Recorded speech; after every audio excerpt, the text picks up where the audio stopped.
এসো দেশ বদলাই পৃথিবী বদলাই এই স্লোগানে কুমিল্লায় উদযাপিত হয়েছে তারুণ্যের উৎসব। এ উপলক্ষে ১ জানুয়ারি বুধবার জেলা প্রশাসনের আয়োজনে অনুষ্ঠিত হয়েছে একটি র্যালি। নানা শ্রেণী পেশার মানুষের অংশগ্রহণে এই র্যালিটি নগরীর টাউন হল মাঠ থেকে শুরু হয়ে কুমিল্লা স্টেশন ক্লাবে এসে শেষ হয়।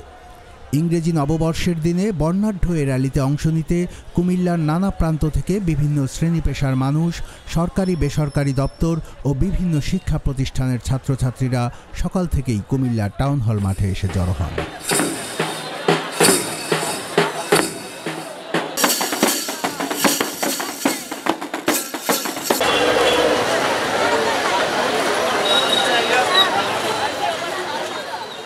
সকাল 10:30টায় বেলুন উড়িয়ে র্যালির উদ্বোধন করেন কুমিল্লা জেলা প্রশাসক মোহাম্মদ আমিরুল কায়সার।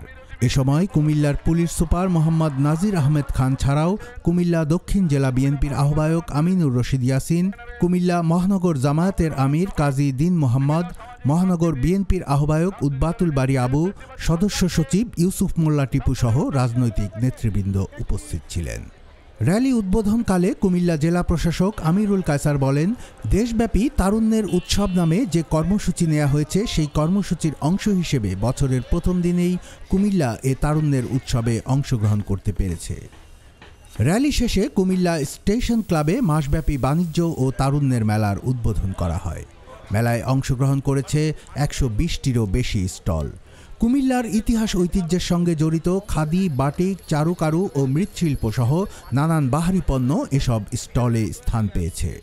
মেলা ঘুরে দেখা যায় দীর্ঘদিন পর কুমিল্লায় এ ধরনের আয়োজন হওয়ায় মেলা প্রাঙ্গণ উৎসব মুখর হয়ে উঠেছে। মেলায় অংশ নেওয়া বিক্রেতারা বিপুল উৎসাহে পণ্যের পসরা সাজিয়ে বসেছেন। পাশাপাশি মেলায় বাহারি পণ্যের সমাহার দেখে উৎফুল্ল ক্রেতারাও। কুমিল্লার কাগজ, নিউজ ডেস্ক।